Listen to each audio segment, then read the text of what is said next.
Hey everybody, this is Ryan Potential LaPlante for FloatTheTurn.com.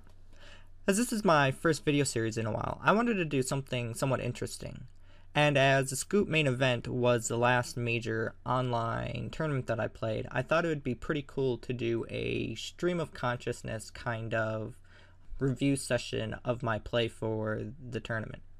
I will be doing this for the low and for the medium. The low is a $109 buy-in that had a absolutely massive field, and the medium was a $1,000 buy-in. While I didn't cash in either of these, I do feel that they should have some fairly interesting spots, both being very, very deep to start, especially with the 1K having some fairly skilled players in it. This kind of review session is pretty similar as to the kind of style I do for coaching when discussing and going over hand with my students.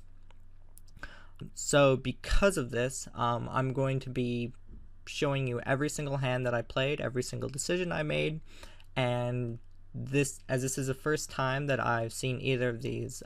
I'm just going to be doing it by the fly with as minimal editing as possible, just so you can see what it's like as a professional making every decision. I hope you enjoy this, and I guess we can get started now. Okay, so for the first hand, let's see if anything interesting. I would generally raise this. I'm very happy raising this 300 big blinds deep. There don't seem to be any regulars at the table or anything like that, so it looks like I have a very soft table draw, and I am very comfortable taking this post flop in position or out of position. So I do not like the fold that I made. I would like to note that the play for both of these tournaments was on the last Sunday of Scoop, so I probably had a lot of other tables up with these, and thus probably played a little bit tighter than I probably should have.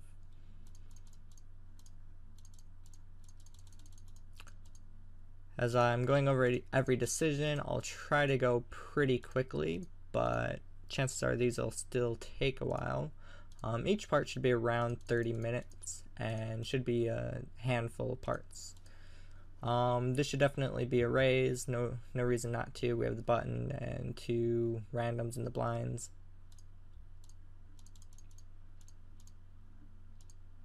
I'm perfectly fine with flatting this or 3-betting it this deep. Rather flat though, and so I do like this flat. And we can just give this up. Yep. It's not a good flop for us at all. It's a good flop for our opponent, and there are virtually no turn cards that we enjoy, except for an 8. Yep, I like this fold. I would definitely raise this if suited. I don't mind raising it offsuit as well. We are in early mid position, and there aren't any good players behind us, so I think it's perfectly fine going either way, but definitely a raise when suited. And the reason why I think we can raise wider here if there aren't very good players behind us is because it's far more likely that when we do raise here versus bad players, they're more apt to be more loose passive or just passive in general. So we aren't very apt to get 3-bet. We are very apt to see the flop, and we will also be seeing the flop versus a fairly wide range versus bad players, while better players will tend to either 3-bet us a lot more or play much tighter range, thus it's not as profitable to raise.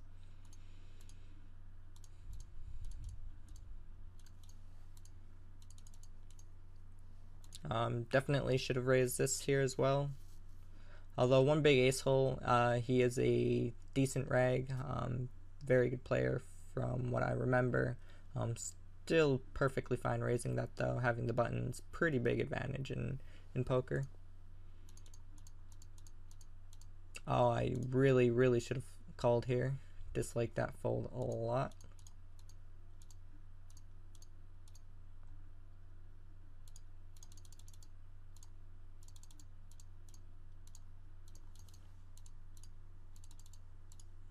Let's see here, nothing really interesting anymore. See how many other bad tight folds I can make. Yep, that's another bad tight fold. Definitely should have called there. Could have let out on this kind of flop, and probably would have taken it down. Oh, yep, certainly. I really should have limped here or raised here. I think doing either one's perfectly fine. The upside to limping is that we do have a hand, while it doesn't play very well post flop or anything like that, we certainly can cooler people, flush versus flush, two pair versus two pair, trip deuces versus trip deuces. So if we do limp, we're going to be seeing it 5 ways and don't necessarily have a bad hand to do it with. I mean, if offsuit, I'd definitely fold, but suited, we should at the very least be limping. And I don't mind raising here either. If we make it 240 or 275, we're probably only going to get like one caller, and then we can just c-bet take it down. I think either one works perfectly fine. I guess we wouldn't have seen a flop anyways. But if we had been able to, it's a pretty good flop to see. And a pretty good turn. Yeah.